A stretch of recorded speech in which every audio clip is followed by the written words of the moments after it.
Hey, what's up mga Earth, and welcome back to another video of Earth Moto TV. And for today's video mga Earth, tayo ay bibiyahe dito sa open canal, no? Ang ating destinasyon ay papuntang Alabang. So currently sarado ang open canal ngayon dahil sa construction sa flyover papunta ng sa crossing ng Malagasan section. So hindi tayo dun makakadaan. Ituturo ko sa inyo ngayon kung saan ang daanan natin para makatagos tayo ng papuntang Daang Hari. So tara, let's go. So eto na ngayon ang kalagayan ng open canal, no? Maluwag na, no? So medyo bandang sa side nito sa unahan medyo maliit yung kalsada dito dahil hindi pa nagagawa yung ditong side. Ayan. So itong sa kanan na side na to, yung tapat ng sementeryo, hindi pa nagagawa, and soon gagawin na rin yan, no? So maganda ang mga progress ng mga kalsada dito sa open canal. So dito rin pagdating sa crossing na ito, yung pakanan papunta sa kanya Marie Chris, no? Yan. Itong sa kaliwa naman, alam ko may papunta rin dyan Lancaster, no? Ito.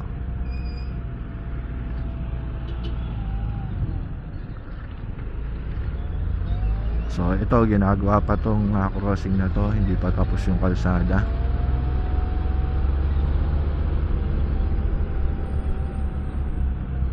Ayan. So ito yung dati, one way, two way lang to. Dito lagi nagka-traffic, so hindi pa bukas yung naandun. Ayan. So maulan ng panahon po ngayon, no? So dito sa bandang to, marami ng kainan dito. Ayan.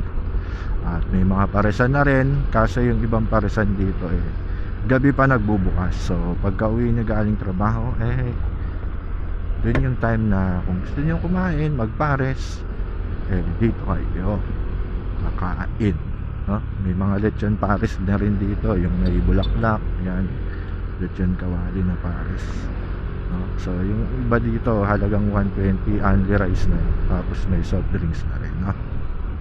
Hindi nga lang siya 100, pero pwede na rin yun sa 120 pesos. Yan. So itong sa kanan naman natin mga Earth is the LTO, yung bagong LTO Imus. Yan. And kompleto na rin dyan mga Earth, no? Okay. So ito, approaching na tayo, yung sinasabi ko sa inyo yung ginagawa. So yan. Sarado nga ito, no? So yung mga papasok dito papunta ng Arnaldo Highway, nakakadaan naman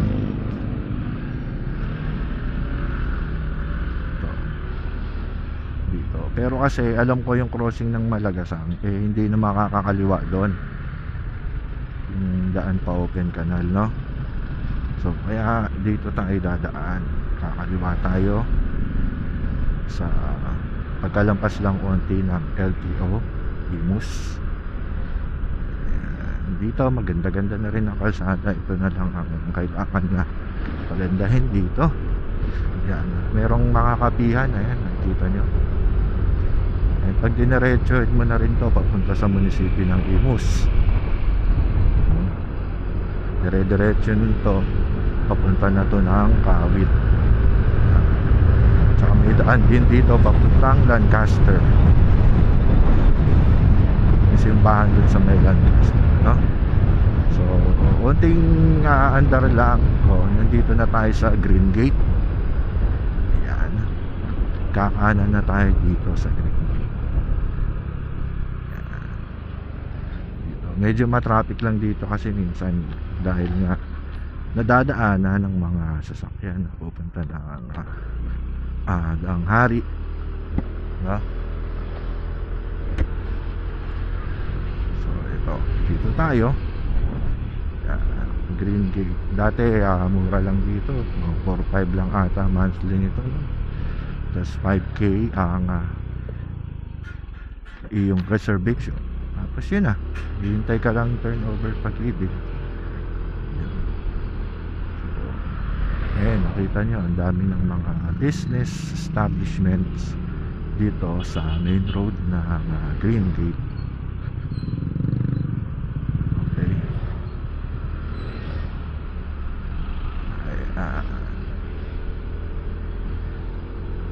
So ngayon maluwag, swerte tayo. Madalasan traffic talaga dito.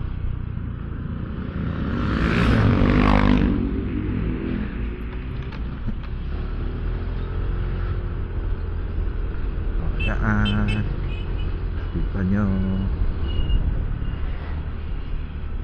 mga business establishments, may mga kukayan, may mga vape shop, no?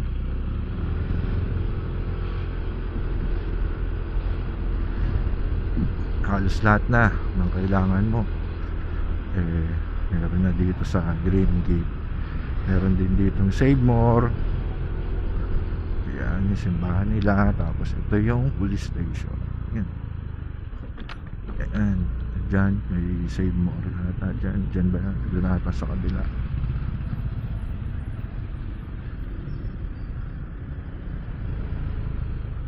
Okay, so yan. Traffic na dito banda. Sa may unahan, hindi na siya gaano ka-traffic.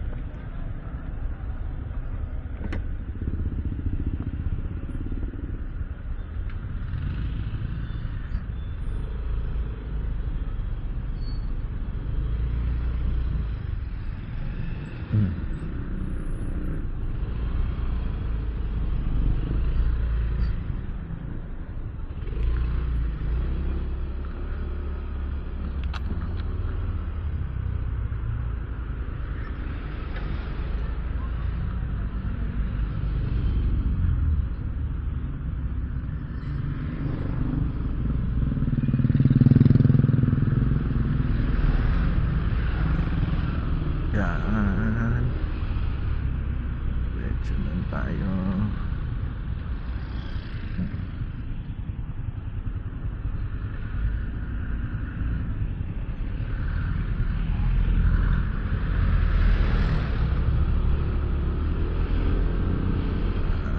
Yan yung traffic dito. Diba? Kasi nga dito na dumadaan yung mga palabas ng Daang Hari.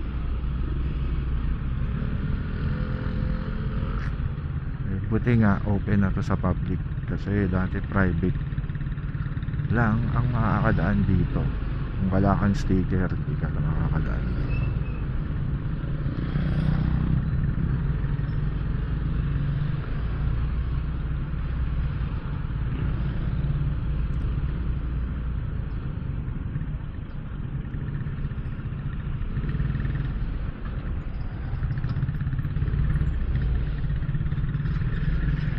Na.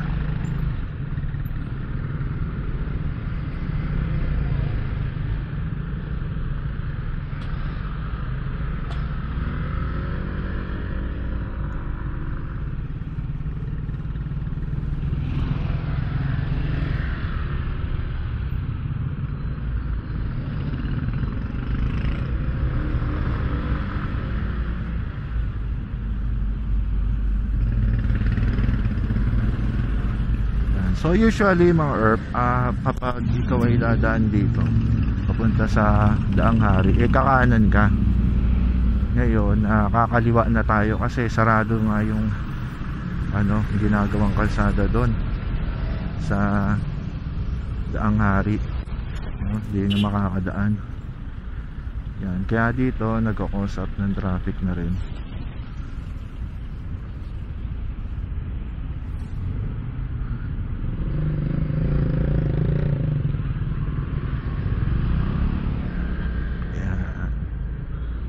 Tayo sisingit-singit.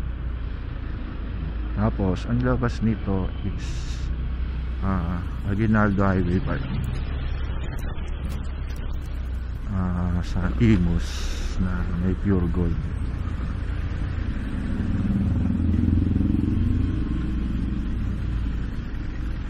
So ngayon medyo traffic ang biyahe, and hindi ko lang sure kung magko-commute kayo saan kayo makakadaan.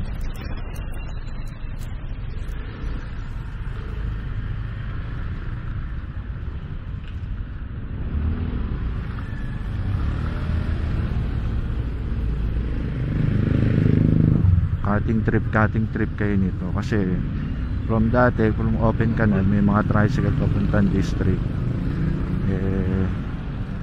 ngayon mahirap na.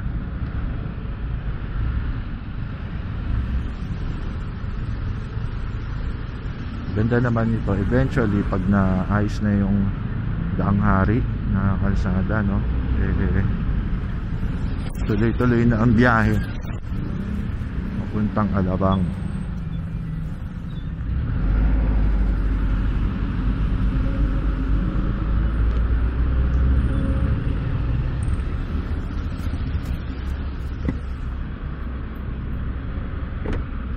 Init pati ang panahon.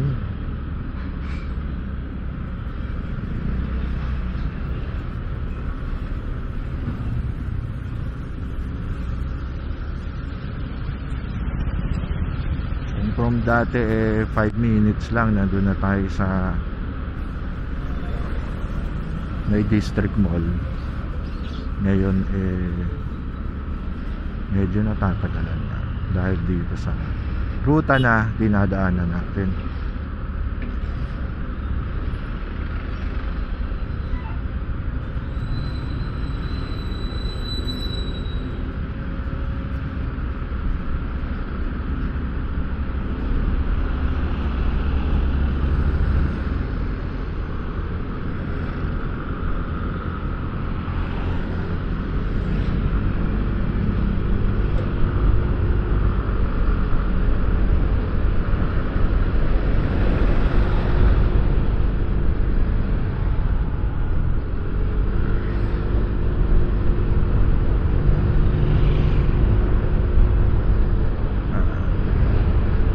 Tingnan nyo, may mga DB Mall na rin. Sobrang malaki na talaga ang pinagbago ng Cavite. Kaya kung kukuha kayo ng bahay ngayon dito sa Cavite, medyo bilisan nyo na. Dahil in time magkakaroon na ng maraming establishment. Lalo na dun sa Open Canal, magkakaroon na ng SM City, General Trias, no? Groundbreaking na ata ng SM City General Trias.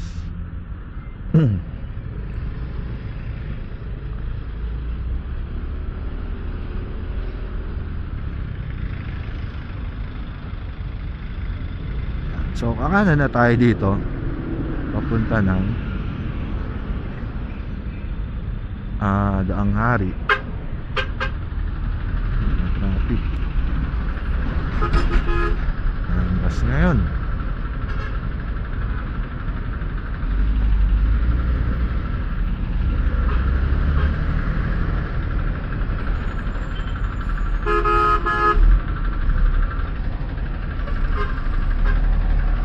Yung tinatawag nilang coastal Anabu.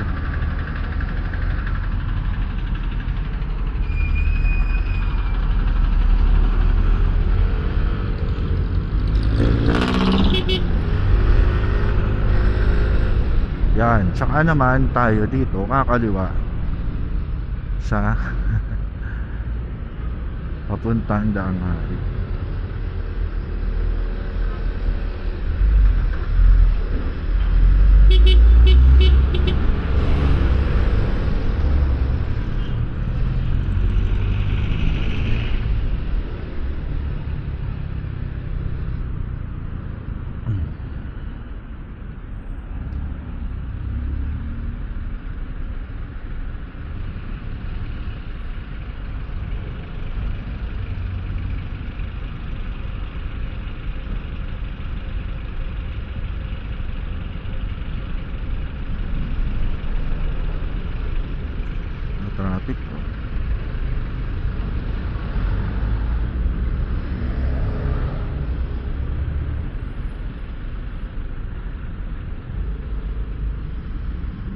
Usad.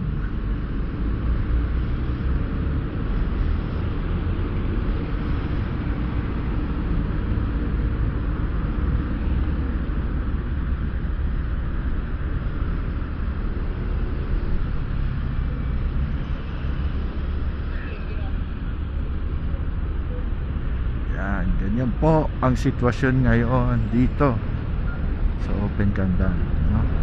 So imbis na doon tayo sa taas dumaan, umikot tayo ng Green Gate para makatagos dito sa mga herb. So alam niyo na siguro to mga herb.